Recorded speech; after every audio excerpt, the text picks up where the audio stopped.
एक गांव में एक गरीब आदमी रहता था। उसका एक छोटा सा बेटा था। उसके पिता तो थे, लेकिन माँ की मृत्यु हो गई थी। पिता सारा दिन काम करता और अपने बेटे को पाल पोस कर बड़ा करता। वह सारे सुख अपने बेटे को देता जो एक माँ दे सकती थी। उस पिता ने भगवान से कभी कुछ नहीं मांगा था। सिर्फ इतना ही मांगा था कि मेरे बेटे को कोई परेशानी ना हो और वह सदा खुश रहे। बेटा पढ़ाई लिखाई में भी काफ़ी होशियार था। स्कूल में हमेशा फर्स्ट आता था। धीरे धीरे वह बड़ा हो गया और वह अपने पिता के काम में भी हाथ बटाने लगा। दिन बीतते गए। बेटा पढ़ लिख कर एक अच्छी नौकरी भी मिल गई और वह शहर में रहने लगा। कुछ दिन बाद वह अपने पिता से मिलने आता है और कहता है, पापा, मुझे कुछ पैसे की ज़रूरत है। मैं चाहता हूँ कि शहर में ही ज़मीन लेकर अपना घर बना लूँ। पिता इस बात को सुनकर बहुत खुश हुआ और सोचता है कि मेरा बेटा एक ना एक दिन मेरा नाम रोशन करेगा। पिता ने अपनी ज़िंदगी भर की बचाई हुई कमाई को निकालकर अपने बेटे को दे देता है। बेटा अगले दिन पैसे लेकर शहर चला जाता है और उन पैसों से अपना घर बना लेता है और वहीं पर शादी कर लेता है। वह बेटा अपने पिता से कभी फ़ोन पर बात भी नहीं करता था और पिता इधर इंतज़ार करता रहता था कि मेरा बेटा फिर से आएगा, एक ना एक दिन तो मेरे पास आएगा। मेरे सिवाय इसका है भी कौन, जाएगा कहाँ। इसके पास अब कोई नहीं आता जाता था, क्योंकि ना ही अब उस पिता के पास पैसे थे और ना ही रहने को घर था।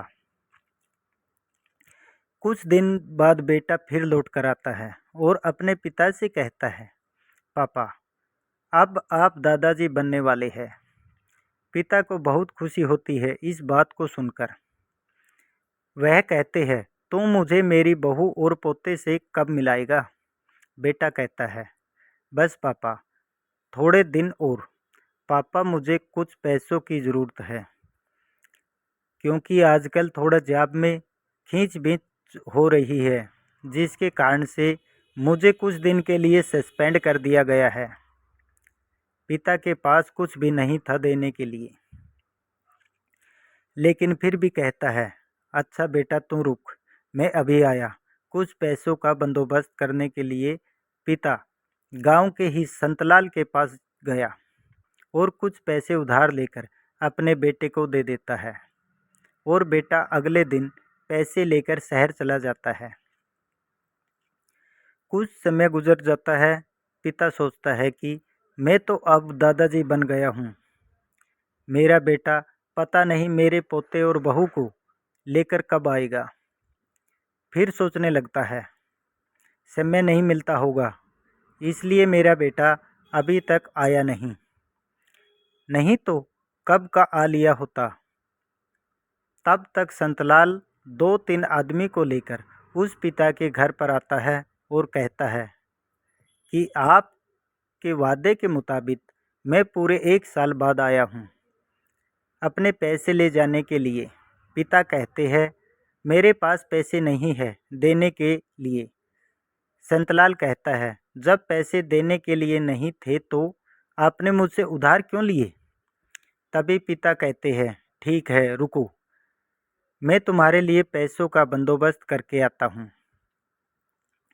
और वो वहाँ के नज़दीक शहर के अस्पताल में चला जाता है। वहाँ जाकर अपना ब्लड डोनेट करता है और अपनी एक किडनी बेच देता है और उस संतलाल के कर्ज से छुटकारा पा लेता है। किडनी बेचने के बाद उसकी स्थिति और भी खराब हो जाती है और वह उस राह में जी रहे होता है कि मेरा बेटा, पोता और बहू एक दिन ज़रूर आएंगे। इस आस में जीते जीते एक दिन पिता की मृत्यु हो जाती है, परंतु उस बेटे को अपने पिता को आग देना भी नसीब नहीं हुआ और कुछ समय पश्चात उसकी नौकरी भी चली जाती गई। तो घर खर्च के लिए पैसा नहीं था तो उसने घर भी बेच दिया। वह पैसे भी उसने खर्च में लगा दिए। कर्जवान होने के बाद जब वह बेटा घर आया तो उसने गांव में पता चला कि उसके पिता की मृत्यु तो कुछ समय पहले हो चुकी है। अब उसके बेटे को अपनी गलती पर बहुत पश्चाताप हुआ। दोस्तों, ये थी हमारी आज की कहानी। अगर आपने पसंद आई है तो लाइक, शेयर और सब्सक्राइब करना ना भूलें।